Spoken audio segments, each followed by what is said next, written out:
Assalamualaikum warahmatullahi wabarakatuh. Waalaikumsalam warahmatullahi wabarakatuh. Bagaimana kabarnya Anda semua di rumah? Mudah-mudahan tetap sehat selalu dan tetap menjaga protokol kesehatan. Alhamdulillah juga pada hari ini atau kali ini kita mengkaji modul pertama kolaborasi dari beberapa mata pelajaran. Kebetulan di sini sudah hadir narasumber untuk menyajikan mata pelajaran tersebut, di antaranya Ibu Rengki di biologi dan ada Ibu Winda di geografi, Ibu Lilis di pendidikan agama, dan Ibu Dila di bahasa Inggris, dan saya sendiri Bambang Siswo Pambudi di sejarah. Baiklah, untuk singkat waktu kita kaji dulu tentang perspektif biologi melihat dari lingkungan hidup itu bagaimana. Waktu dan tempat silakan untuk Bu Rengki melakukan penjelasannya. Ya. Baik, terima kasih Pak Bambang atas waktu yang diberikan kepada saya. Berbicara kita tentang lingkungan, tentu saja ini ada kaitannya dengan mata pelajaran biologi. Pengertian lingkungan dalam mata pelajaran biologi adalah semua unsur biotik dan abiotik yang saling berinteraksi, ya, dan semuanya itu di luar tubuh manusia. Nah, untuk unsur biotik itu sendiri yang seperti apa? Unsur biotik itu adalah semua unsur yang memiliki ciri-ciri hidup. Ya. Ciri-ciri hidup itu seperti apa? Nah, itu sudah kita pelajari di semester 1. Misalnya diantaranya adalah mampu beradaptasi dengan lingkungan, kemudian memerlukan makanan, memerlukan minuman, menerima rangsang, mampu bergerak, seperti itu. Nah, kalau begitu, contohnya apa saja yang disebut sebagai unsur biotik itu? Misalnya adalah kingdom Monera, ya. Kingdom Monera itu contohnya adalah bakteri. Ya. Kemudian kingdom Protista. Kingdom Protista itu contohnya misalnya ganggang. Kemudian kingdom fungi. Ya. Kingdom fungi itu adalah misalnya jamur. Kemudian ada kingdom Animalia, contohnya adalah hewan. Hewan itu ada hewan invertebrata, hewan vertebrata, ya, seperti itu. Kemudian ada kingdom Plantae, contohnya adalah tumbuh-tumbuhan. Yang termasuk tumbuh-tumbuhan itu adalah paku, kemudian spermatopita, ya, atau tumbuhan berbiji. Nah, untuk unsur abiotik itu sendiri, itu yang seperti apa? Unsur abiotik adalah semua unsur yang tidak memiliki ciri-ciri hidup yang sudah tadi Ibu jelaskan. Nah, kalau begitu contohnya apa saja? Air misalnya, ya, kemudian suhu, kelembaban, kemudian tanah. Ya. Mungkin nanti akan dilanjutkan atau dijelaskan lebih lengkap di geografi. Demikian mungkin Pak Bambang untuk pengertian lingkungan menurut biologi. Terima kasih Bu Rengki, mudah-mudahan Anda semua bisa mengkaji atau kajian ini diperdalam di dalam modul yang nanti akan disampaikan juga.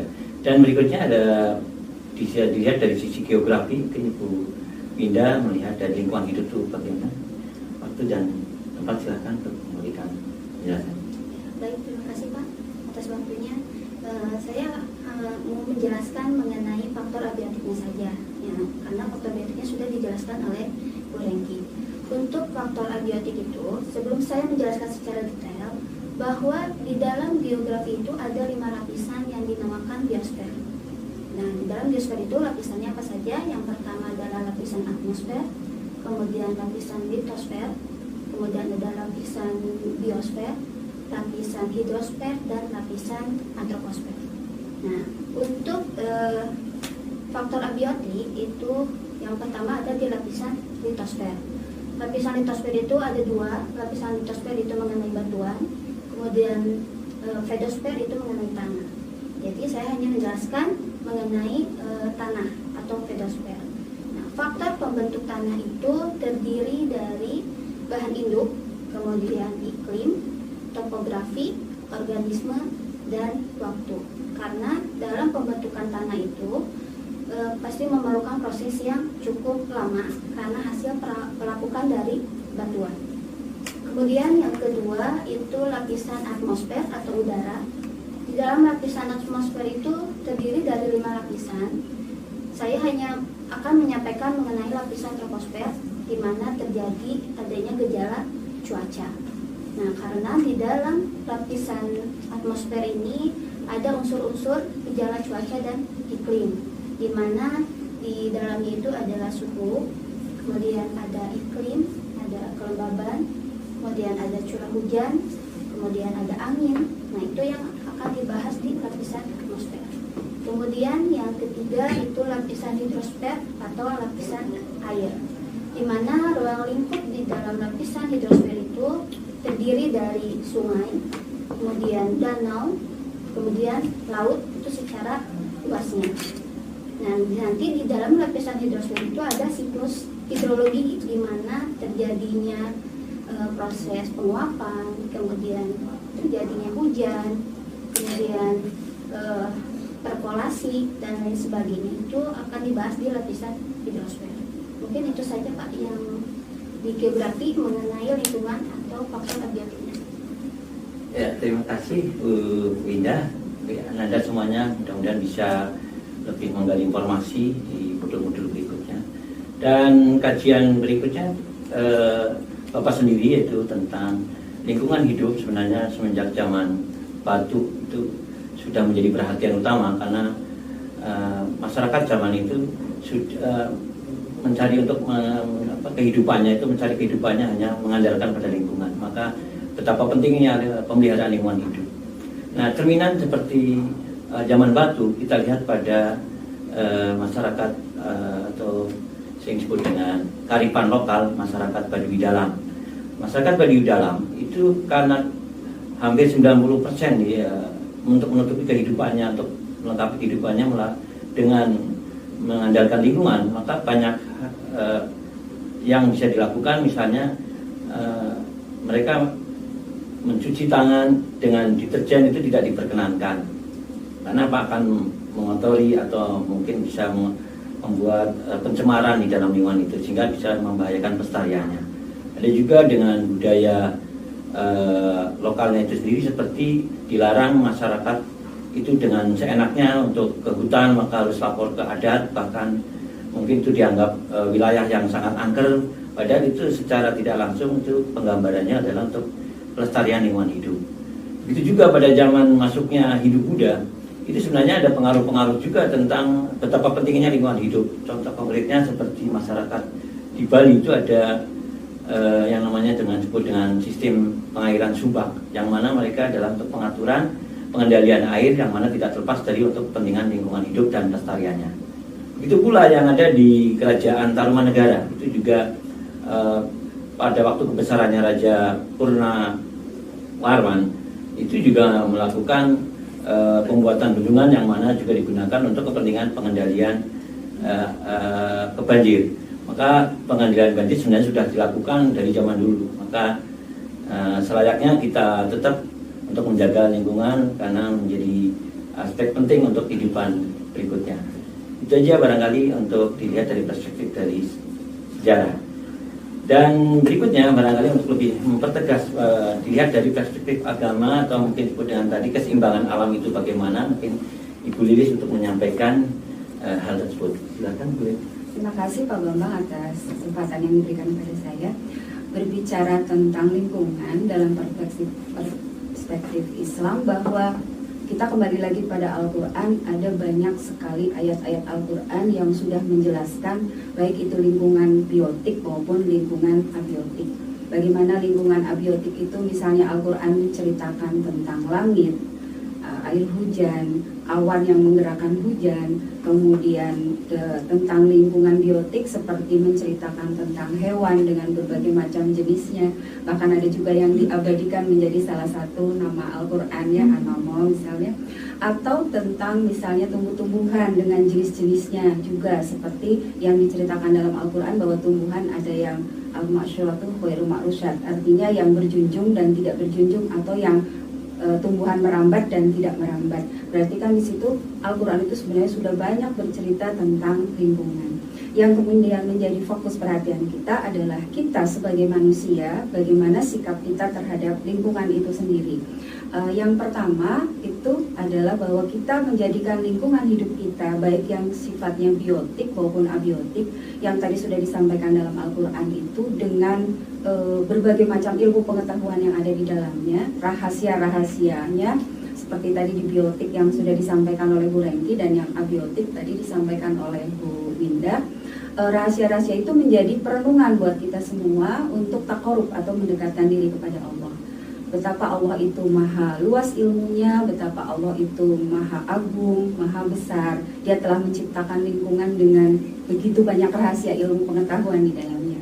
Nah, kemudian yang kedua adalah tadi yang sudah disampaikan oleh Pak Bambang. Betul bahwa manusia itu sendiri, baik manusia, hewan, dan tumbuhan, itu salah satunya misalnya manusia itu sangat bergantung sekali terhadap lingkungan tempat hidupnya. Maka tugas kita yang kedua sebagai khalifah di muka bumi tidak hanya sekedar merenungkan dengan rahasianya, tetapi juga melestarikan lingkungan itu sendiri. Seperti yang disebutkan oleh seorang ilmuwan Islam Al-Qadawi, mengatakan bahwa mengapa kita perlu melestarikan lingkungan? Yang pertama adalah untuk azas kebermanfaatan. Sebagai contoh, ada hubungan antara lingkungan biotik dan abiotik yang terdapat dalam surat Al-Baqarah ayat 22. Bismillahirrahmanirrahim. Alladzi ja'ala lakumul arda firasyan wa samaa'a bina'an fa anzalna minas samaa'i ma'an fa akhraja bihi minas samarati rizqan lakum fala taj'alu lillahi andadan wa antum ta'lamun. Di situ juga diceritakan bagaimana Allah menghamparkan bumi, bagaimana Allah meluaskan langit, kemudian menurunkan air hujan untuk menumbuhkan buah-buahan, dan itu menjadi rizki untuk kita semua, baik untuk manusia maupun hewan. Di sini juga ada yang disebut dengan mungkin ilmu ekologi ya, bahwa ternyata ada rahasia bahwa tumbuhan itu dalam ilmu ekologi adalah menjadi produsen untuk hewan dan tumbuhan, hewan dan manusia yang menjadi konsumen. Nah, ini kan rahasia yang cukup besar sekali dari Allah, dan itu cukup untuk direnungkan. Rahasia di situ apa? Bahwa ternyata tumbuhan itu menjadi satu sumber makanan, yang kedua adalah sumber energi. Sumber energi di sini adalah tumbuh-tumbuhan yang memiliki klorofil ya, yang disebut dengan fotosintesis. Sangat luar biasa ya Pak, rahasia-rahasia Allah di dalam lingkungan hidup kita. Nah, ini mungkin yang menjadi sumber perenungan, dan jangan lupa kita untuk melestarikan. Dan selanjutnya untuk kajian lebih lanjut tentang pelestariannya dan sebagainya mungkin nanti bisa dilihat di modul. Terima kasih Pak. Alhamdulillah.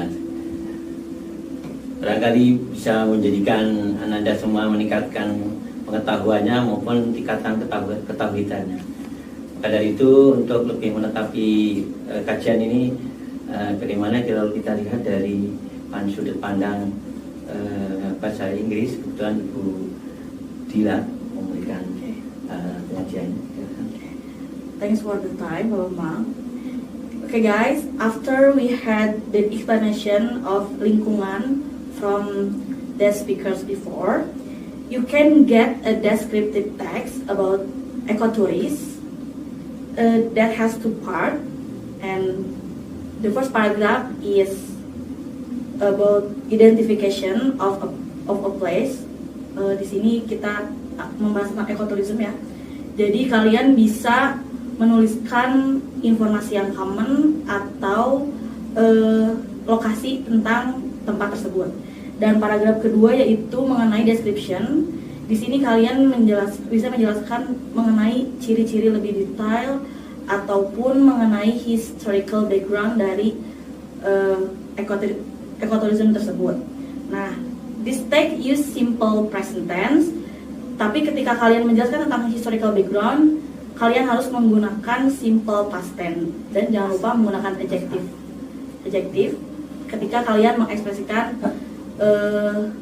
lingkungan tersebut, misalkan interesting atau boring atau yang lainnya. Oke, dari bahasa Inggris dicukup sekian. Terima kasih. Thank you very much. Dan Ananda semua, alhamdulillah kita sudah kajian ini sudah dilakukan ulasan beberapa mata pelajaran, dan kami ucapkan terima kasih dan mudah-mudahan nanti bisa lihat ke episode berikutnya. Terima kasih. Wassalamualaikum warahmatullahi wabarakatuh. Don't forget to like, subscribe, and comment, dan jangan lupa share video ini ke teman-teman yang lainnya di official channel SMAN 27 Bandung official.